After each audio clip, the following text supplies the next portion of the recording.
The ceasefire in Gaza went into effect on October 10th, and the deal's first phase has seen many people returning. Thousands of displaced Gazans have been heading back to their homes, or what's left of them, as Israeli troops begin to withdraw. On Monday, the 20 surviving Israeli hostages were freed by Hamas. For 738 days, our lives were trapped between hope and fear. Yesterday, that chapter ended.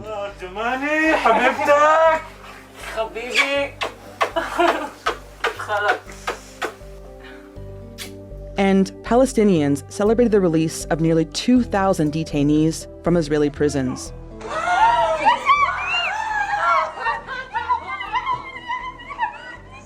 The exchange of Israeli hostages and Palestinian detainees is a crucial part of U.S. President Donald Trump's 20-point ceasefire deal. But only days into the ceasefire, Hamas fighters have started reappearing and asserting power in limited areas of Gaza. Tensions have flared over both Hamas's refusal to disarm and cede power and the slower-than-expected return of deceased hostages. Cracks in this U.S.-brokered deal are emerging, and already both sides have accused the other of violating the agreement. Today, we're going to get a view from the ground in Gaza. Longtime Globe freelance journalist Hasan Jaber joins us from the Gaza Strip, and he'll tell us what it's been like there since the ceasefire took effect. Then we'll speak to the Globe's senior international correspondent, Mark MacKinnon, about the state of this deal and whether it can actually hold. I'm Cheryl Sutherland, and this is The Decibel from the Globe and Mail.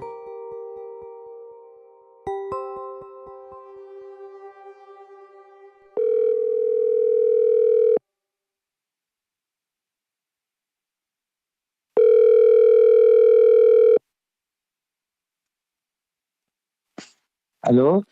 Hello, Hasan. Hello, yes. Thank you so much for making the time for us today. You are welcome. So, Hasan, you're in Gaza, and it's been several days since the ceasefire started. What was it like when people across Gaza got the news? Give me a sense of that. They were happy, and they believe that their life will return to its norm. They are dreaming that the ceasefire will stand and no restart of the war. People now is trying to return back to their normal life, but it is difficult, as you know, after that high destruction everywhere. The houses, the hospitals, the streets, everything. So the streets are being cleared of rubble, but there's still a lot to do to rebuild. Over the past few days, we've heard reports of Hamas reemerging in the streets in Gaza. What can you tell me about that?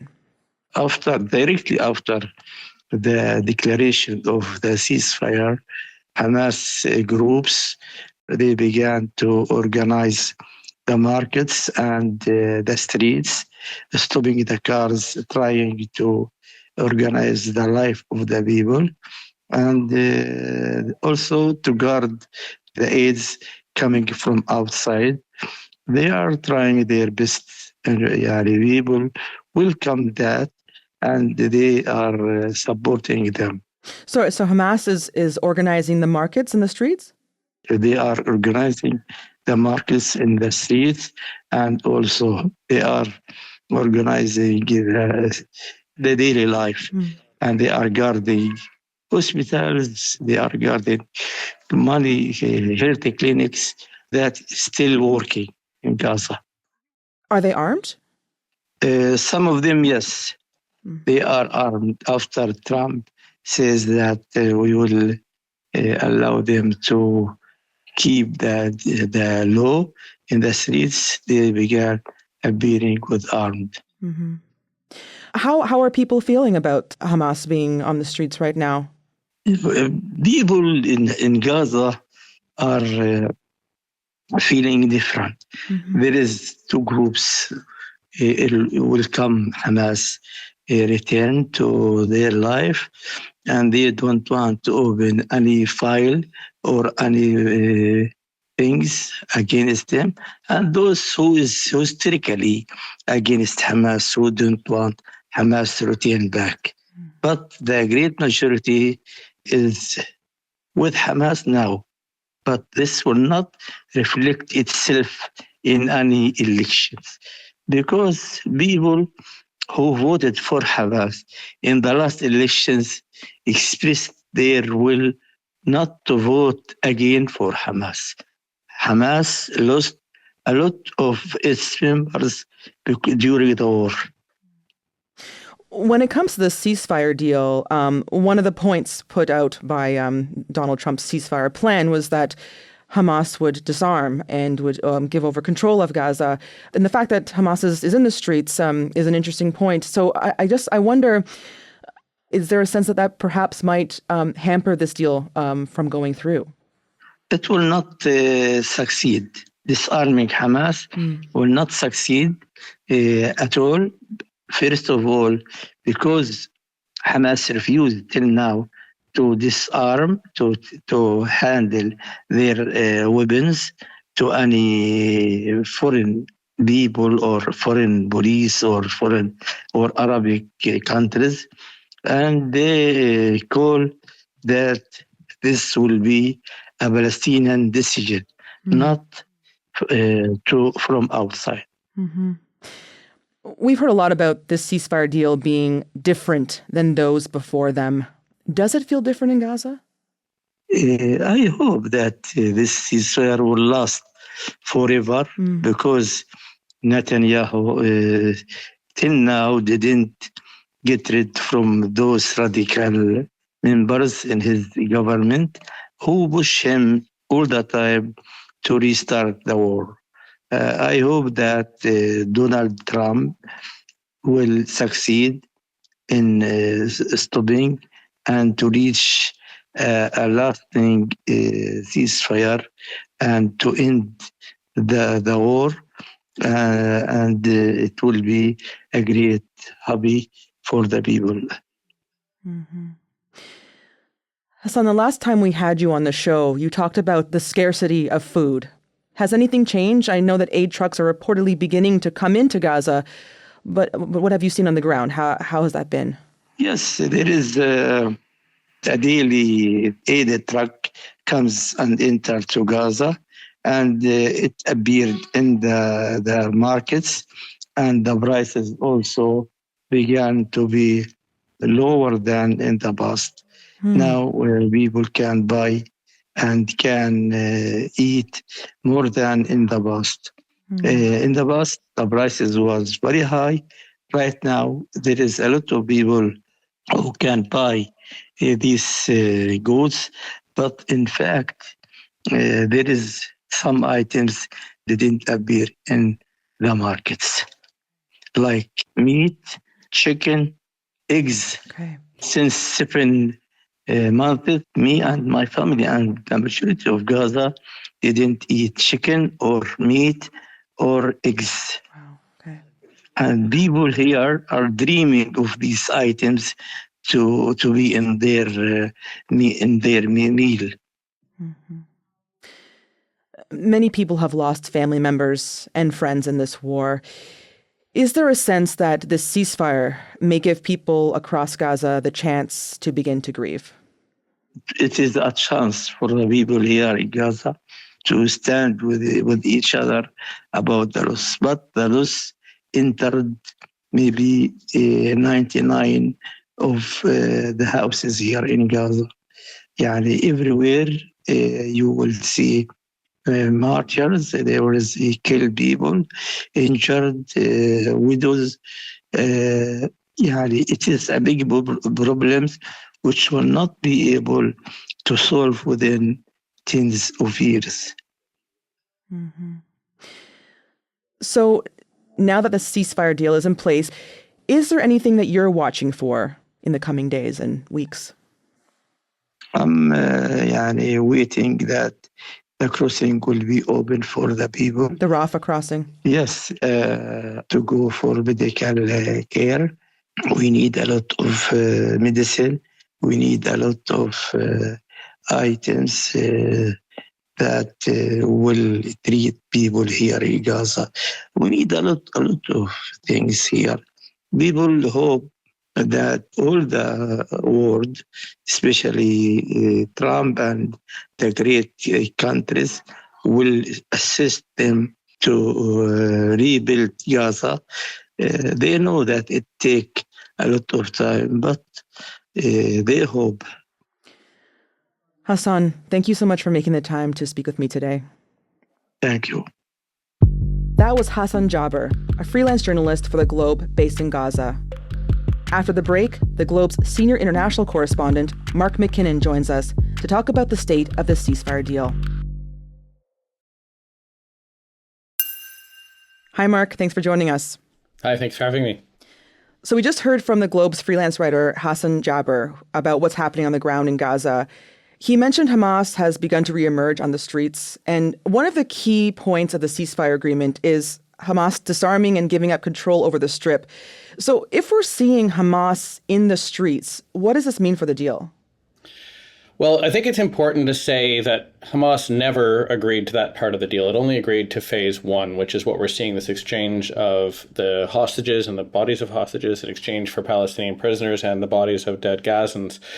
There has never been an indication that Hamas had signed on to the rest of this deal, which includes the disarmament of Hamas, which, it said it'll disarm if and when there's a Palestinian government, which, this deal does not give us a clear pathway to. So I think what we're seeing here is, like, we've had two ceasefires before, that I've seen hostages exchanged for prisoners and breaks in the fighting. We're seeing already the big problems and sort of why it was probably very premature for Donald Trump to call this peace in the Middle East when what he might have negotiated here is a limited time ceasefire. Yeah, Trump basically did declare peace in the region when he was at the Knesset recently. But like you said, there's only been partial acceptance of Trump's 20-point plan. So how would you describe where we are right now with this deal, with peace? Like, what would you say? Well, I mean, there is a hopeful moment here. This is progress, of course. There's been joyous scenes on both sides as hostages have been released. On the Israeli side, as Palestinian prisoners have gone home. And there is a moment here where Hamas, Hezbollah, Iran, the Houthis are all quite badly weakened by war, where Israel's tired of war. Israelis want an end to this as well. So there is a moment here where careful, hard work could bring about something like lasting peace. But we have not seen any attention to detail so far from Mr. Trump. And intriguingly, Prime Minister Mark Carney's people have been saying that when, before Trump arrived at this summit in Sharm el-Sheikh, where he sort of summoned 20 world leaders to come to this Egyptian resort and stand in front of a banner that said peace in the Middle East, in English, not in Hebrew or in Arabic, just in English, that Mr. Carney's people have been putting out there were serious conversations happening, with these 20 people in the room, and people are interested in helping rebuild Gaza. But to get to that point, you need to deliver security in Gaza, and that's where you get back to this first stumbling hurdle, which is where if Hamas is still in the streets, if we've seen terrible videos today of Hamas executing prisoners in the streets, people they believe to be collaborators, if Israel's still controlling 53% of Gaza, we can't even really talk about rebuilding when we're still in this sort of flux. Okay, so you mentioned Israel still controlling 53% of Gaza. What is the presence like of Israel in Gaza? What's changed since the ceasefire took effect? So they've pulled back to what's called the yellow line, and Israeli troops have withdrawn from, the major urban areas of Gaza to just outside of them. Clashes are continuing. I think the last account I saw from the Palestinian Ministry of Health had 10 to 12 people have been killed since the start of the ceasefire. That's not really a ceasefire under most definitions when you've got people being killed at that pace. Of course, that's much better than we've seen over the past 2 years, much fewer people being killed in an average day than over the past few years, but it tells you this is still a very volatile situation. And far-right members of Prime Minister Netanyahu's government in Israel were saying, actually, we're not relieving Gaza, we're going to settle Gaza. This is the only way to make ourselves secure, is to take control of Gaza as Israel had until 2005 when it withdrew its settlers and soldiers. So, this idea that peace is here seems very, very far-fetched still. Mm-hmm. Do we know anything about how this transition of power is meant to look? Like, what does the deal lay out when it comes to Hamas being replaced? When and how was that supposed to happen? So if Hamas is, and Hamas has said it doesn't want to be part of the governance of Gaza. It has said they are willing to accept a Palestinian-led government, which is again at odds with what Mr. Trump has laid out. He's talking about an international board of peace. Very tellingly, one of the first people he appointed was the former British Prime Minister Tony Blair, who's wildly unpopular in the Middle East for his role in the Iraq War. And then there was a really telling moment, I thought, in this peace summit, or before this peace summit in Sharm el-Sheikh, where someone asked if Egyptian President Sisi might be a good person for this board of peace. And Mr. Trump said, oh, well, that's a good idea. We'd have to have a translator, though. So until this point, the board of peace was all going to be in English. I mean, this is a a Palestinian territory that I guess Mr. Trump thought could be administered completely by foreigners. That's called colonialism. It's been tried. That's kind of how we got to this point. So, there's a lot of optimism. There is a good moment here to make peace. But it has to be done in a serious way. And that's just my analysis. Someone who lived in the Middle East for years and has been covering it for 2 decades. I feel that all we're doing here is building towards a great disappointment, but I hope I'm proven wrong. You said that some of these things are concerning to you in the deal. As a person who lived in the Middle East for a long time, can you tell me more about why you're concerned? I mean, I'm just concerned that, if you tell people that peace has been achieved, that the war is over, I mean, the expectations are going to rise, and people on both sides are going to start to think like, okay, and especially when the deal is so vague and can be interpreted in so many different ways, and it hasn't been signed by Hamas, and Mr. Netanyahu wasn't at this peace summit in Sharm el-Sheikh, so nobody can say really, as vague as this document that was signed in Sharm el-Sheikh was, it wasn't signed by any of the belligerents. So to call this peace in the Middle East, I just think it's going to undermine the idea of what peace in the Middle East really is, which is 2 people, 2 states living side by side on borders that everybody recognizes, and everyone sort of behaving like Denmark and Sweden, right? That seems a very long way off, and I just don't think it's helpful to be running big banners and saying we've fixed it when we're nowhere close. Yeah. You mentioned something earlier about the details, and there's no details here. Why do the details matter? Yeah, I mean, making peace in the Middle East has been tried. There's been peace processes going back decades, of course, the most famous one being the Oslo Accords in the 1990s and subsequent efforts that were led by Presidents Clinton and Bush and Obama. And what it really breaks down to, there's a whole bunch of crucial questions. So if you're going to go for the 2-state solution, which is what most countries, including Canada now, recognize as the only way to truly end this conflict, what are the borders of this Palestinian state? And let's remember that it's Donald Trump who moved the U.S. Embassy to Jerusalem in his first term in office and recognized Israel's annexation of the Golan Heights. So not exactly a guy who's tied to things like international borders, international law. And okay, so let's say we resolve the borders. What are the rights of the Palestinian refugees? Generations of them now who've been living around the Middle East since the 1948 and 1967 wars that sort of established Israel and its borders. And then if you resolve those issues, then you get down to the really, really difficult point, which is the holy city of Jerusalem, which is holy to 3 different religions, and which both Israel and the Palestinians claim as their capital.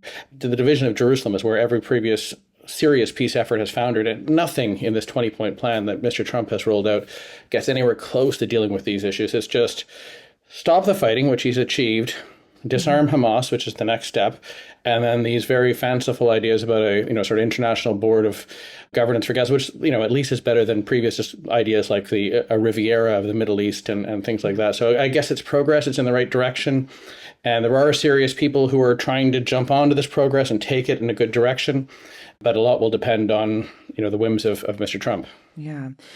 So over 20 countries were represented at Monday's peace summit in Egypt that you've referenced, where Trump kind of by himself signed this peace deal.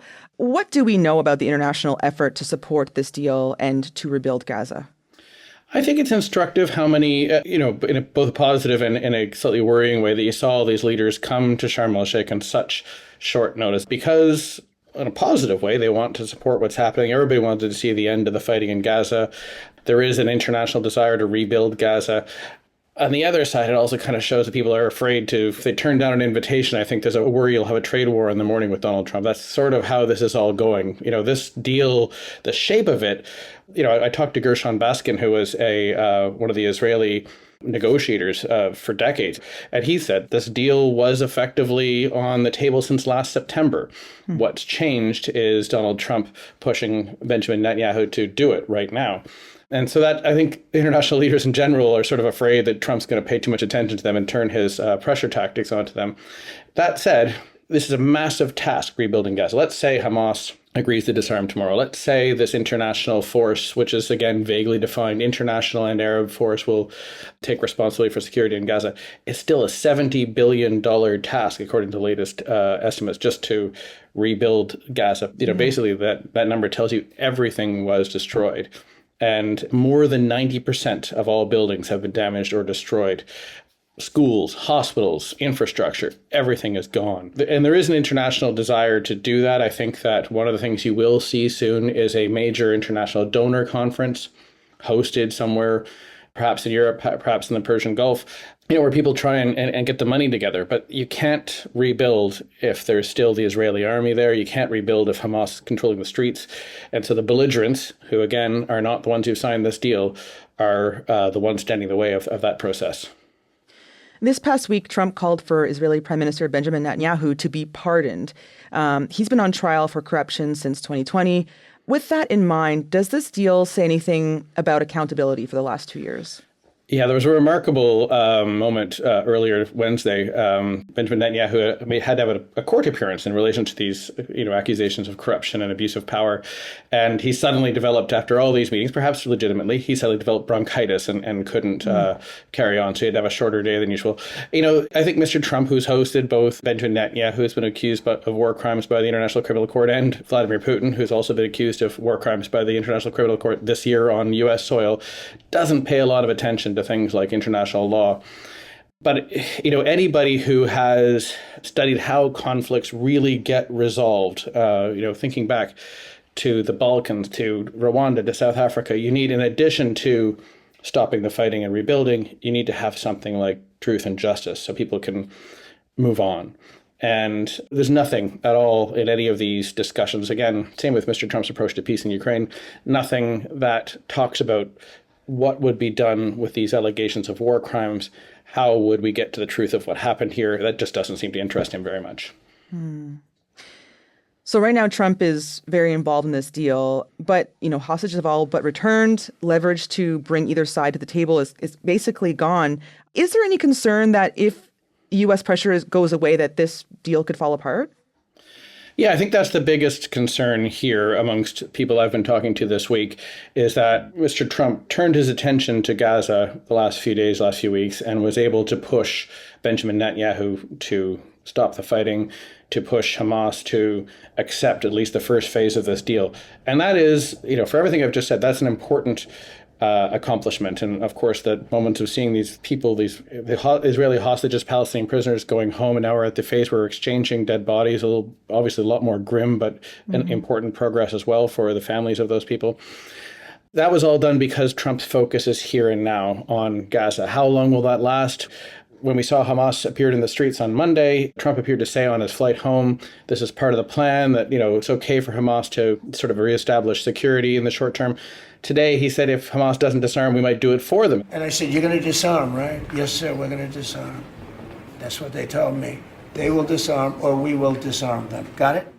Again, Trump's very, very invested, and he's going to try and push Hamas to disarm. I don't know if more violence is going to cause Hamas to do anything. Violence has not pushed them to where they are now.